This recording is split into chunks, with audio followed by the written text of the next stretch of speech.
Learning how to toe hook will turn you into a rock star.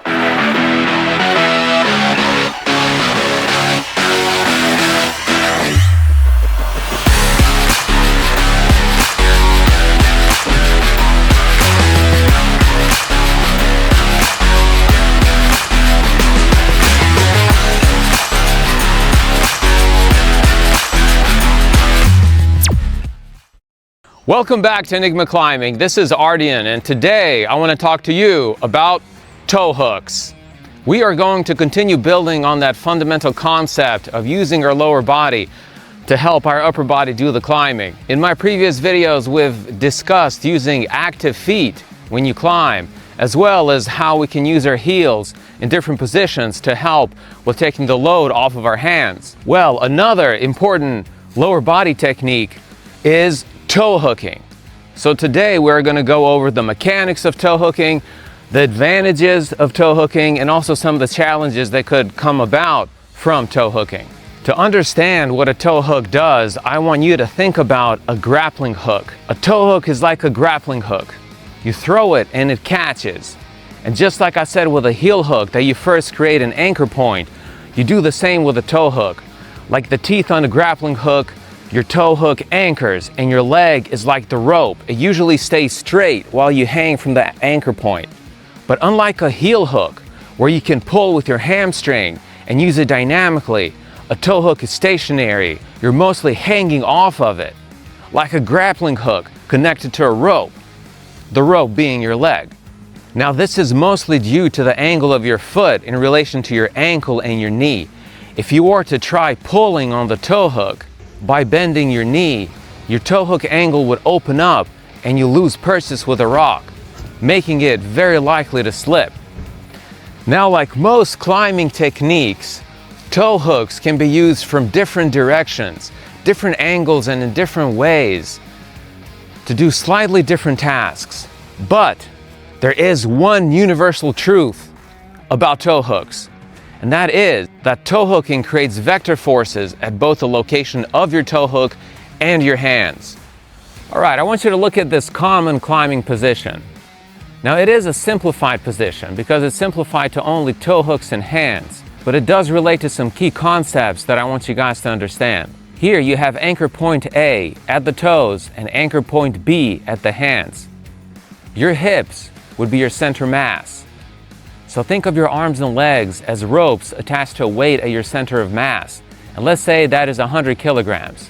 100 kilograms is an easy number to work with, so that's what we're going to go with. Now, when this internal angle that is formed here is greater than 0, vector forces are present at the two anchor points A and B, where vector force is pulling both horizontally as well as vertically.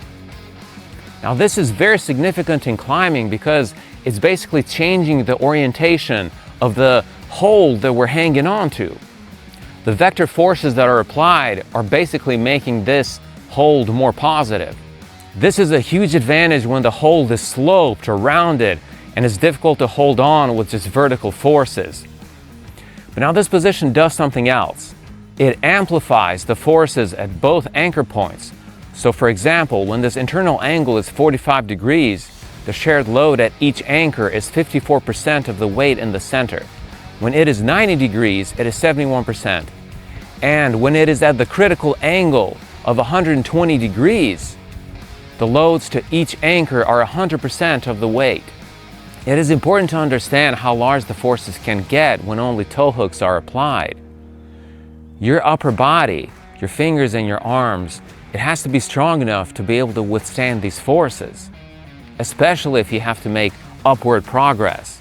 This also means that your toe hook has to be able to withstand the pressures as well. Your tibialis muscle, which is located in front of your shin, cannot buckle at the weight.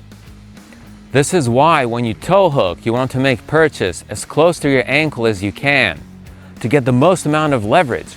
We say toe hook, but you're only toe hooking with your actual toes if you have, say, a reach problem or the area is not big enough to get your entire foot on.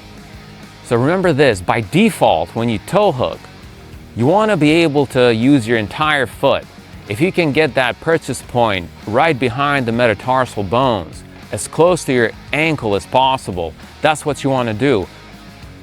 I say if you're not doing this, then there has to be a good reason why. And usually that reason is either a reach problem or there's not enough space to do it. Now, one last thing I want to say about toe hooks is, since we do create so much force when we're double toe hooking, we can use the other leg to alleviate some of the pressures and also to guide where our body is moving. We can add another force applied by our other foot. It can bicycle with a main toe hook, or it can push or post from a different direction as needed to make the next move easier.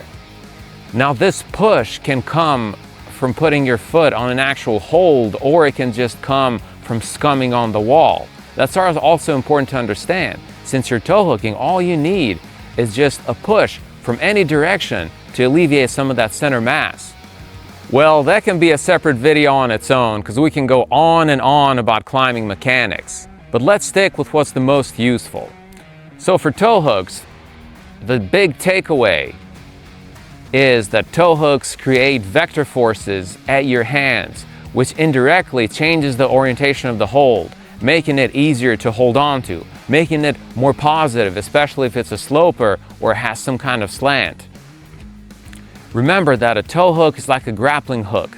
It creates an anchor to hang off of, and it keeps the lower body stationary. It allows your upper body to pull on holds in other directions other than just straight down.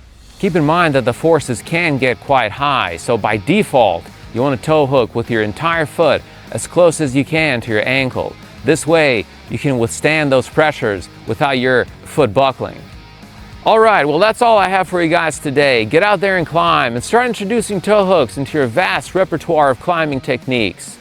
And I hope that soon, those hard climbs will start feeling much easier. Peace out.